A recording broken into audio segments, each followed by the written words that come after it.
Isang malaking pagbabago ang nakatakdang mangyari sa operasyon ng ABS-CBN sa Quezon City sa susunod na taon. Inihayag ni Grant Orbeta, Head of Real Estate and Development ng kumpanya, na ililipat ang lahat ng Quezon City-based operating units ng ABS-CBN sa Eugenio Lopez at Gina Lopez Building pagsapit ng kalagitnaan ng 2027. Ginawa ni Orbeta ang pahayag sa annual stockholder meeting ng ABS-CBN nitong August 19, 2026. Ayon sa kanya, isasagawa ang paglipat matapos ang turnover sa Ayala Land ng bahagi ng property na naibenta ng kumpanya.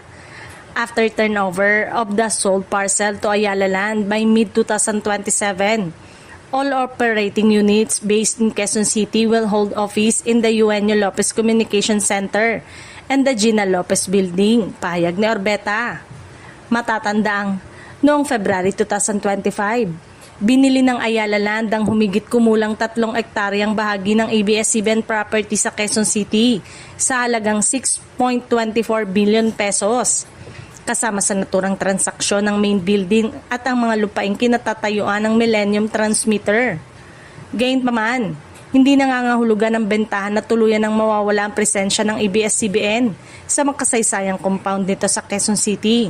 Mananatili sa kumpanya ang humigit kumulang 1.4 hectares bahagi ng property kung saan matatagpuan ang ELJ Building Communication Center.